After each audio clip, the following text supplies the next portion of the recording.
Control of their bodies, Mike. It is scary. A whole group of girls suddenly twitching, making verbal outbursts. It seems really unusual. It is.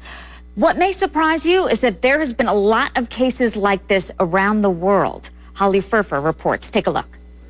And Holly Firfer is here to explain a little bit more about what she has learned about this. So conversion disorder, it's called. We were talking during your piece. It's mostly affected girls. Is that right? That's what they found. Yeah, mostly young girls have been affected. But what is the stigma connected to this? That it's not real, that it's not a real disease, or that it's psychological? What is the stigma? Well, it is psychological because basically what it is... Lifetime illness or the repercussions of this, will they just go away one day, or are they stuck with these girls for life? Well, from what we know, work through it. There are people who have suffered from it and are now fine. You feel for these girls when you see them in the piece. Holly Firfer, thank you. Still so many questions. Today joined Dr. Drew. He is talking about this on Facebook. He is answering your questions about this medical mystery affecting the residents of Leroy, New York. You can join him live today at 3:30 Eastern as well. HLN, I'm Susan Hendricks. You know, Mitt Romney is set to get another endorsement today, but this isn't from a newspaper or another politician. It's from Donald Trump. He will hold an event in Vegas in just a few hours where he is expected to endorse Romney. And we are going to talk to CNN's Paul Steinhauser, who I believe made the call on this one. That's coming up. You know, the teen who was mistakenly deported to Colombia is talking about what happened to her during this ordeal. She told a local Dallas TV station she is not looking for any sympathy, but wanted to tell her story as a warning to other runaways. Let's go back to the Donald now, shall we? He is endorsing a presidential candidate. CNN's Paul Steinhauser joins me now. And Paul, well, the case challenging more than 200 controversial pardons, we've been talking about this one, it now is in the hands of Mississippi's Supreme Court. It will hear the case next week. Former Governor Haley Barbour, a 48-year-old millionaire, legally adopted his 42-year-old girlfriend, allegedly to Florida Navy officer just came home from Kuwait to surprise his pregnant wife, but he got a surprise of his own. She couldn't wait. We told you Facebook was going to launch its initial public offering and go public. Now it is official.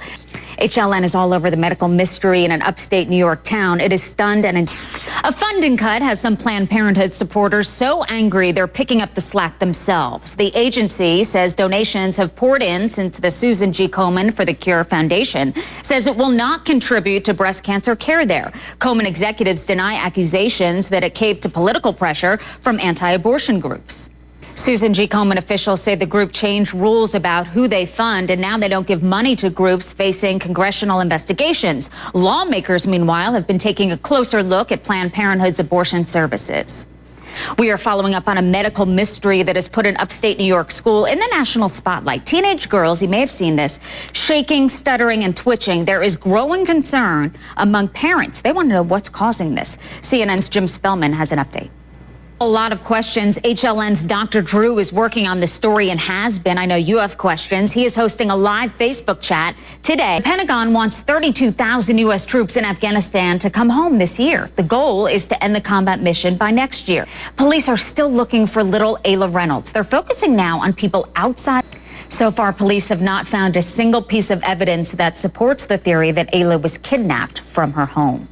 Nancy Grace, of course, is all over this story with producers standing by Ayla's house outside of it. Join Nancy tonight, 8 p.m. Eastern, only on HLN. A woman who made a split-second decision to lock a door may have saved 6 people's lives at a bar in Newark. Can you imagine that? Hearing the gunshots, everyone inside the bar was okay. The door, as you saw, was full of bullet holes. Scientists have no idea why dead dolphins are showing up on the shores of Cape Cod. If you are socking away money in your 401k, it's a smart move. There's something you may not know about your retirement account, though. Your money expert Clark Howard knows. A stomach bug is spreading in parts of North Carolina. 130. A car goes up in flames with the driver inside. Test about it. The production company says it hopes to find a way to work with the city. Another possible blow for the landmark theater that hosts the Oscars. Kodak wants its name. No, politicians get asked a lot of questions on the campaign trail, some serious, some funny. Newt Gingrich was asked who he would like to play him in a Hollywood movie. His answer? Brad Pitt, of course. Fire burning inside of a parked car. That was the scene for New Jersey cops there. What happens next made all the difference for one grateful driver. Robin Rieger from affiliate KYW in Philadelphia has the story. Really brave cops there. Again, our thanks to Robin Rieger from KYW for that report. Here's a question.